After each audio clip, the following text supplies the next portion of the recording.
अब प्रस्तुत है हरि अनंत हरि कथा अनंता का तृतीय खंड, वाराह अवतार। वसति दशन शिखरे धरणी तव लग्ना, शशिनी कलंक कलेव निमग्ना, केशव धृत शूकर रूप जय जगदीश हरे। हे भार्गव, सागर मंथन द्वारा उपजे अमृत का पान करके इंद्र सहित समस्त देवता अमर हो गए। युद्ध में दैत्यों को पराजित कर पुनः स्वर्ग के अधिकारी बन गए। देवराज इंद्र को पुनः इंद्रासन की प्राप्ति हो गई। देवराज इंद्र के राज्याभिषेक के शुभ अवसर पर देवगुरु आचार्य बृहस्पति वहीं पर उपस्थित दैत्य गुरु शुक्राचार्य की ओर देखकर व्यंग से मुस्कुरा उठे। आचार्य बृहस्पति की व्यंग भरी मुस्कान शुक्राचार्य के हृदय में शूल की भांति जा चुकी। हे भार्गव, परम ज्ञानी घोर संयमी आचार्य बृहस्पति द्वारा ऐसा व्यवहार कदापि अपेक्षित नहीं था, किंतु मेरी होनी के विधान के कारण ऐसी घटना भी घटित हो गई। क्रोध और अपमान की ज्वाला में जलते शुक्राचार्य उस समय खून का घूंट पीकर रह गए। उस घटना के पश्चात इंद्र सहित समस्त देवता अपनी पिछली त्रुटियों से शिक्षा ग्रहण करके आलस्य, प्रमाद और अहंकार आदि दोषों से मुक्त हो गए। पृथ्वी पर मानवों और स्वर्ग में देवताओं को अत्यंत समर्पित भाव से जीव और जगत के कल्याण में लीन देखकर शुक्राचार्य बहुत क्षुब्ध थे। दैत्यों को अमृत से वंचित रखते हुए देवताओं को उसका अधिकारी बना उन्हें अमर कर देने के कारण वे मुझसे भी अत्यंत क्रुद्ध थे। उस पर इंद्र के अभिषेक के अवसर पर आचार्य बृहस्पति की वह व्यंग भरी मुस्कान तो उनका हृदय ही छलनी किए जा रही थी। अतः शुक्राचार्य ने आचार्य बृहस्पति को नीचा दिखाकर अपनी हार का प्रतिशोध लेने तथा दैत्यों को पुनः असीमित बलवान बनाकर उन्हें स्वर्ग का स्वामी बनाने हेतु घोर तप करना आरंभ कर दिया। पृथ्वी पर युग के बाद युग बीतते गए। समय बीतने के साथ शुक्राचार्य के घोर तप के कारण अनेक अनहोनी घटनाएं घटने लगीं। एक दिन भगवती लक्ष्मी ने मुझसे प्रश्न किया, हे जगदीश्वर, क्या कारण है कि कुछ समय से अनहोनी घटनाएं घट रही हैं?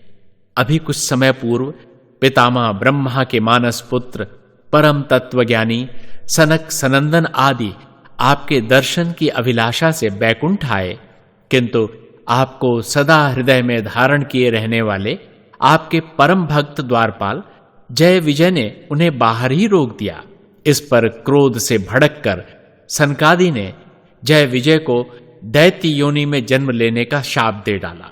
हे सर्वेश्वर, साक्षात भगवती सरस्वती द्वारा शिक्षित दीक्षित पितामह ब्रह्मा के परम तत्वज्ञानी मानस पुत्रों, सनकादि के मन में क्रोध का उत्पन्न होना और जय विजय को शाप दिया जाना तो आश्चर्यजनक है ही, अपितु आपकी भक्ति और ज्ञान से परिपूर्ण जय विजय का तत्वरूपी सनकादि को न पहचान कर उन्हें द्वार पर ही रोक देना, उनकी अवज्ञा करना एक अनहोनी घटना ही है। उधर पृथ्वी पर दक्ष प्रजापति की पुत्री, देवाधिदेव शिव की प्रिया, भगवती सती की सहोदरा, ब्रह्मा पुत्र महर्षि कश्यप की पतिव्रता भार्या दिति अपनी सौत अदिति के देवपुत्रों का यश वैभव देखकर ईर्ष्या, लोभ और काम के वशीभूत होकर पुत्र प्राप्ति की कामना से गोधुली बेला में महर्षि कश्यप से गर्भाधान का हठ करती हैं। धर्म कर्म के साक्षात अवतार महर्षि कश्यप गोधुली बेला को गर्भाधान हेतु नितांत वर्जित बताते हैं। दिति को कुछ समय धैर्य धारण करने के लिए कहते हैं, परंतु दिति के हठ के आगे विवश हो उन्हें उसकी कामना की पूर्ति करनी ही पड़ती है। हे सर्वेश्वर, गोधुली की वर्जित बेला, जिसे भगवान रुद्र का प्रदोष काल कहा जाता है, जिस समय भगवान शंकर शमशान की राख अपने शरीर पर मलकर पृथ्वी का भ्रमण करते हैं, यह देखने के लिए कि ईश्वर से विरक्त वे कौन से जीव हैं जो संध्या वंदन में न लगकर अन्य भौतिक कार्यों में लीन हैं। ऐसी बेला में दिति का पुत्र प्राप्ति के लिए काम वासना में दग्ध होकर महर्षि कश्यप से हट करना एक अनहोनी से कम नहीं कहा जा सकता। हे प्रभु, महर्षि कश्यप का दिति के हट पर उसकी लालसा की पूर्ति करना तो उससे भी बड़ी अनहोनी प्रतीत होती है। हे जगदाधार, इसके साथ ही साथ पृथ्वी पर आपका परम प्रिय मानव, जो आप द्वारा उपजाए वेदों को ग्रहण कर जप तप धर्म कर्म दया करुणा प्रेम सहयोग आदि सद्गुणों से विभूषित होकर पृथ्वी को पावन बना रहा था, वह भी आज अपनी समस्त मर्यादा को भूल गया है। आज वह अत्याचार अनाचार में डूब ईर्ष्या घृणा द्वेष और लोभ का मूर्तिमान स्वरूप बन आपस में एक दूसरे का गला काट रहा है। आपके परम प्रिय मानव का यह विपरीत आचरण क्या किसी अनहोनी से कम है?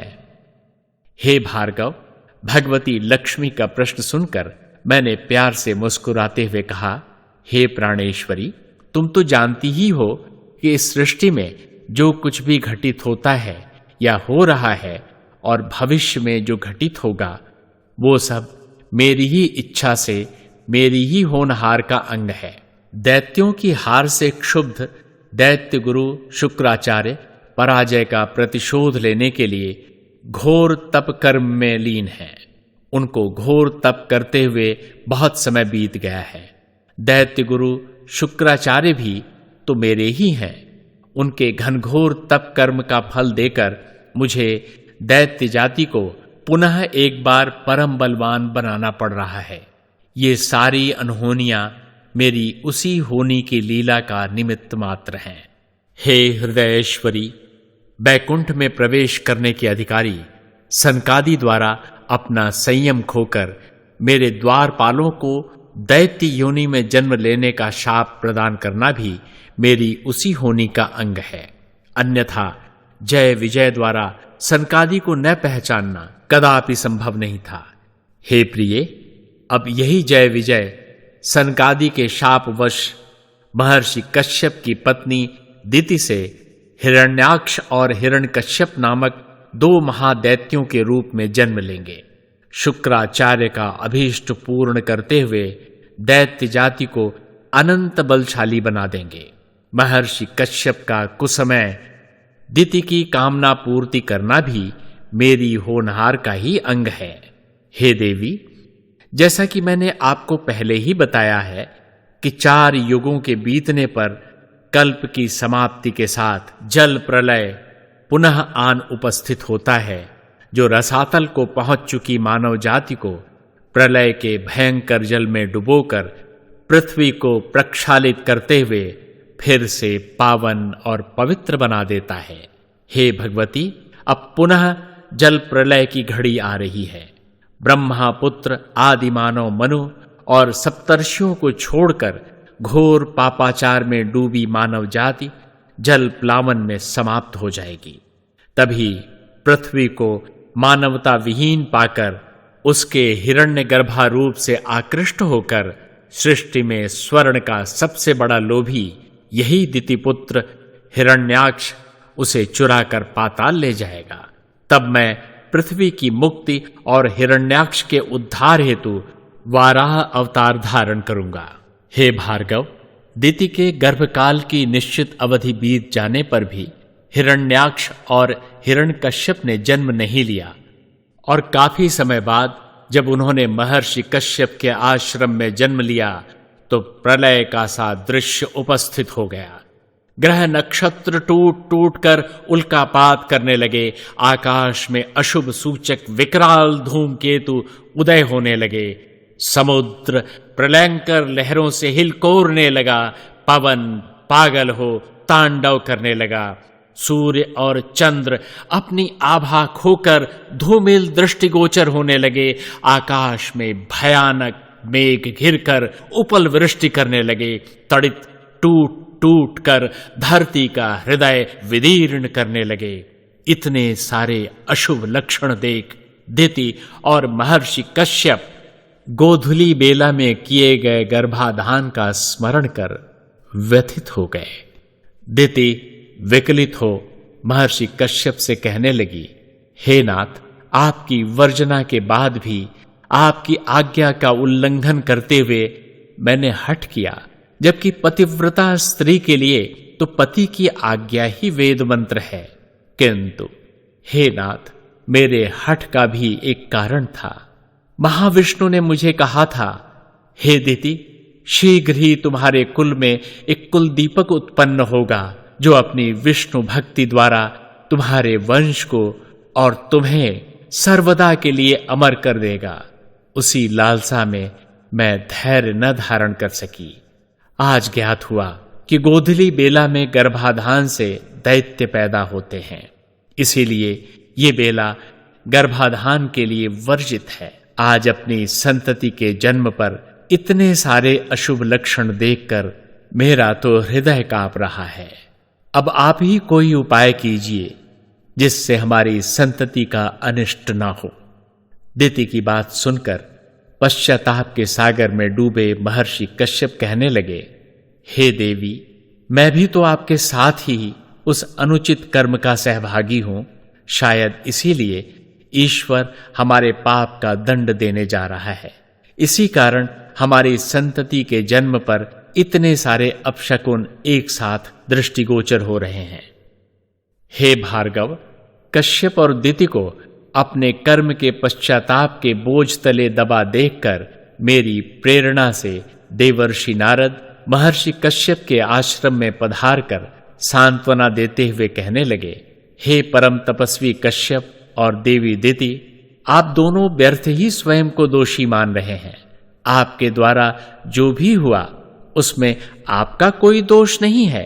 वो सब कुछ हरिनारायण की इच्छा और उनकी होनी का ही अंग है। देवी दिति के गर्भ से दैत्य गुरु शुक्राचार्य की तपस्या के फलस्वरूप दो महान दैत्य जन्म ले रहे हैं। यह सारे अशुभ लक्षण उन्हीं के आगमन के द्योतक हैं। कुछ ही समय में शुक्राचार्य स्वयं यहां पधार कर आपके पुत्रों को मांग कर ले जाने वाले हैं। आप लोग कृपा करके उनकी प्रार्थना न ठुकराएं। इसी में जीव और जगत का कल्याण निहित है और यही सच्चिदानंद परमेश्वर का विधान है।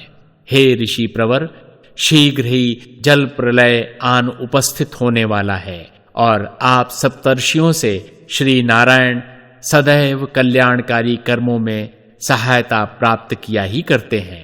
अतः मन का बोझ त्याग प्रभु की होनी की लीला में सहभागी बनिए।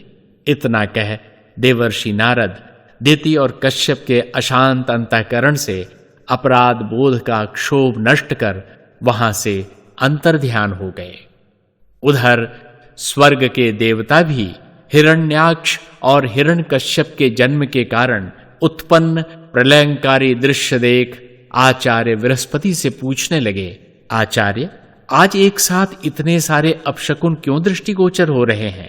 आचार्य बृहस्पति ने उन्हें सावधान करते हुए कहा, देवगण, ये सब दैत्य गुरु शुक्राचार्य के घनघोर तप का फल है। महर्षि कश्यप की पत्नी दिति के गर्भ से दो अनंत बलशाली दैत्य जन्म ले रहे हैं, जिनके कारण दैत्य कुल महाबलशाली बन जाएगा। और हे देवेंद्र, आप तो जानते ही हैं कि अब जल प्रलय निकट है, अतः आप सब लोग अपने धर्म कर्म में लीन हो जाएं, जिससे धर्म का बल अक्षुण्ण रहे।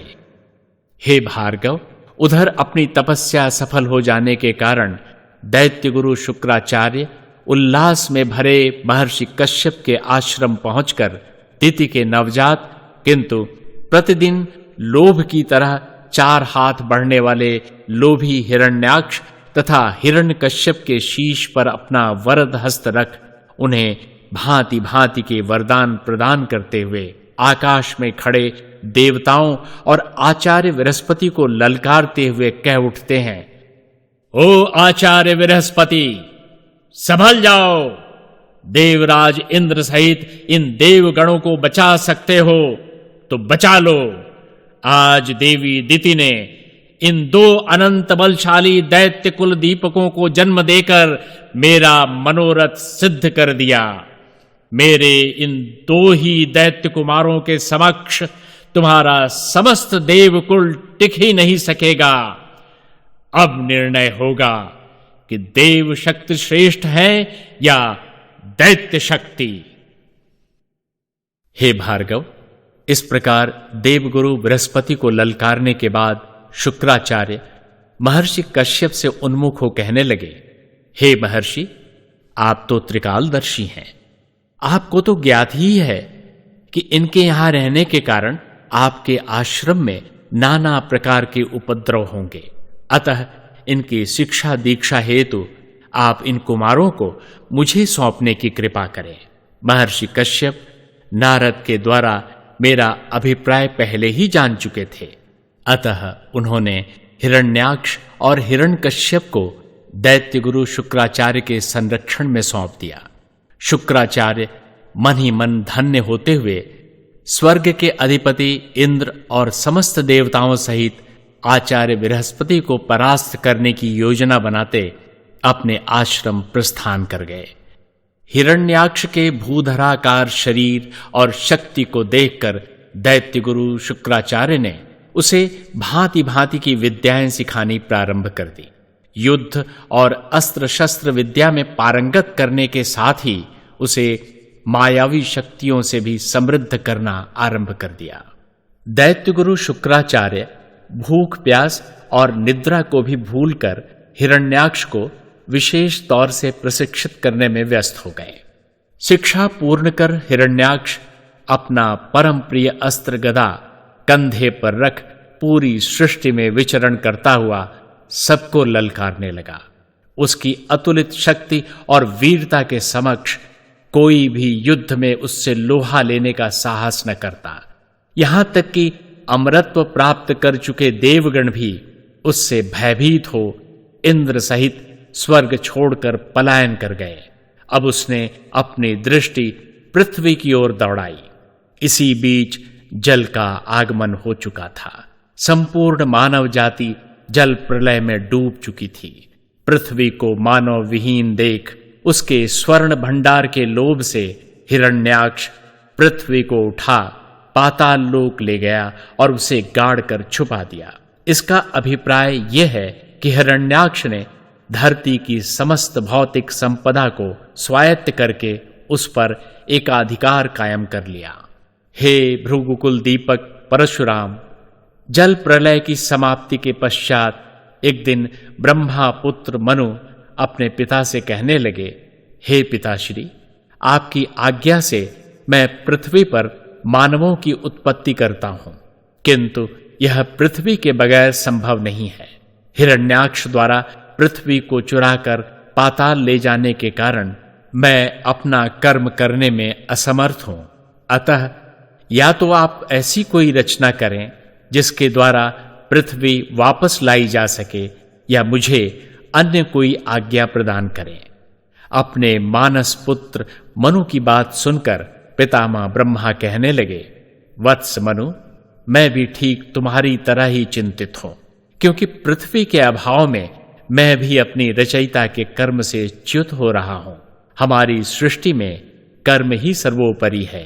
हे वत्स मनु, मैं रचयिता अवश्य हूं, पर हम त्रिदेव अर्थात ब्रह्मा, विष्णु और महेश ने अपना संपूर्ण ज्ञान विज्ञान और अनुसंधान लगाकर इस सृष्टि की रचना की है।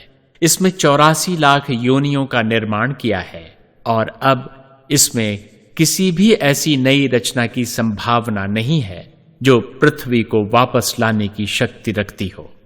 मेरे विचार से अब हमें सबके पालनहार, सबसे बड़े लीलाधर श्री हरिनारायण की शरण में जाना चाहिए और उनके दर्शनों से कृतार्थ होते हुए यह समस्या उन्हीं के समक्ष रखनी चाहिए। हे भार्गव, इधर मैंने अपनी हृदयेश्वरी लक्ष्मी को संबोधित करते हुए कहा, हे प्राणेश्वरी, कुछ ही पलों में पितामह ब्रह्मा हमारे दर्शन की अभिलाषा से बैकुंठ पधारने वाले हैं। उनके मंतव्य को सिद्ध करने के लिए मेरे वाराह अवतार की घड़ी अब उपस्थित हो गई है। मेरे वचन सुनकर भगवती लक्ष्मी अपनी भ्रुकुटियों को थोड़ा वक्र करते हुए मुझसे कहने लगी, हे प्राणाधार, आपकी सृष्टि में 84 लक्ष योनियां विद्यमान हैं, तथापि आपने मैले कुचले वाराह रूप को धारण करने का निश्चय क्यों किया है? भगवती लक्ष्मी का बाल सुलभ प्रश्न सुनकर मैंने मुस्कुराते हुए उत्तर दिया, हे नारायणी, तुम तो जगन माता हो। तुम्हारे मुखार बिंदु से इस प्रकार के भेदभावपूर्ण वचन शोभा नहीं देते। तुम्हें तो ज्ञात है कि सृष्टि के प्रत्येक जीव में मैं ही निवास करता हूं। शरीर भेद से आत्मा का भेद तो उत्पन्न नहीं होता। वैसे भी वाराह रूप धारण करने का मेरा एक परम हेतु है, क्योंकि वाराह ही एक ऐसा प्राणी है जो अपने तीक्ष्ण दांतों से कोई भी गड़ी हुई वस्तु खोदकर बाहर निकाल सकता है। और तुम्हें तो ज्ञात है कि दैत्य हिरण्याक्ष ने पृथ्वी को चुराकर पाताल में गाड़कर छुपा दिया है। अतः उसे खोदकर बाहर निकालने के लिए मुझे वाराह दंतों की आवश्यकता होगी। हे भार्गव, लक्ष्मी के संग मेरा यह वार्तालाप चल ही रहा था कि उसी समय पितामह ब्रह्मा पधारे। उन्होंने अपनी समस्या प्रस्तुत की। हालांकि उनकी समस्या मुझे पहले से ही ज्ञात थी और समस्या सचमुच गंभीर थी। पितामह ब्रह्मा की किसी भी रचना में इतनी सामर्थ्य नहीं थी कि पाताल पहुंच चुकी पृथ्वी को वहां से लाकर पुनः उसे यथास्थान स्थापित कर सके। पृथ्वी अब पाताल लोक के स्वामी महादैत्य हिरण्याक्ष के अधिकार में थी। जैसा उसका नाम था, बिल्कुल उसके अनुरूप, उसके गुणों के अनुसार हिरण्याक्ष की दृष्टि सदैव सोने पर ही टिकी रहती थी। इस कारण अनंत स्वर्ण राशि और अलभ्य रत्नों की खान हिरण्यगर्भा पृथ्वी को वह किसी भी मूल्य पर अपने अधिकार से मुक्त करने के लिए तैयार नहीं था। हिरण्याक्ष अहंकार की प्रतिमूर्ति बन देवताओं सहित पूरी सृष्टि को प्रताड़ित कर रहा था। हे भार्गव, आप तो जानते ही हैं कि अहंकार ही मेरा भोजन है। मेरे अवतरण की घड़ी आन पहुंची। मेरी होनी अपना कार्य आरंभ कर चुकी थी। मैं विचार मग्न होकर पितामह ब्रह्मा की समस्या के समाधान की युक्ति खोज रहा था। तभी पितामह ब्रह्मा को छींक आई और उस छींक के साथ ही उनकी नासिका मार्ग से एक सूक्ष्म आकार का वाराह शिशु बनकर प्रकट हो गया। पलक झपकते ही वह वाराह शावक पर्वताकार रूप धारण कर हुंकारने लगा। मेरी होनी की लीला समझकर पितामह ब्रह्मा ने उस वाराह स्वरूप की अत्यंत श्रद्धा भक्ति के साथ वंदना की। मैंने प्रसन्न होकर पितामह ब्रह्मा के मंतव्य के अनुसार पाताल लोक से पृथ्वी का उद्धार करके दैत्यराज हिरण्याक्ष के विनाश के हेतु उस अनंत जलराशि में छलांग लगा दी। अनंत जलराशि को चीरता हुआ मैं वाराह रूप में रसातल तक पहुंच गया। अपने सुदीर्घ विशाल दंतों से पृथ्वी को खोदकर अपने उन्हीं दंतों पर उसे धारण कर ऊपर आने लगा। चोरी से प्राप्त किए हुए स्वामित्व को इस प्रकार चुनौती दिया जाता देखकर हिरण्याक्ष क्रोध से पागल हो उठा। वह मुझे ललकारता हुआ मेरे पीछे झपटा। हे भार्गव, मेरा मूल उद्देश्य तो पहले पृथ्वी को यथास्थान स्थापित करना था। अतः मैंने हिरण्याक्ष से न उलझकर तेजी से ऊपर आ पृथ्वी को यथास्थान स्थापित किया। उसके पश्चात मैं पलटकर हिरण्याक्ष का संहार करने के लिए उसके समक्ष जा खड़ा हुआ। मैंने जय विजय को स्वयं अपने हाथों वध करके उनका उद्धार करने का वचन दिया था। इसलिए जो भी हो रहा था पूर्व योजना के अनुसार ही था। अपने बल के मद में उस महाअहंकारी दैत्य हिरण्याक्ष ने मुझ पर अपनी गदा का प्रहार किया। प्रत्युत्तर में मैंने भी उस पर प्रहार किया। उसके द्वारा प्रचंड शक्ति से किए गए गदा प्रहारों से एक बार तो मैं स्तंभित रह गया। निसंदेह वह अत्यंत बलशाली था। उसके बल और उसके युद्ध कौशल से किसी भी प्रकार पार न पाने के कारण अंततः मैंने अपने चक्र सुदर्शन का स्मरण किया, जिसने क्षण मात्र में हिरण्याक्ष के शीश को धड़ से अलग कर दिया। हिरण्याक्ष को अपने चतुर्भुजी स्वरूप का दर्शन दे उसका उद्धार कर पृथ्वी और समस्त सृष्टि का कल्याण करते हुए मैंने, हे भार्गव, इस प्रकार अपने वाराह अवतार का हेतु पूर्ण किया।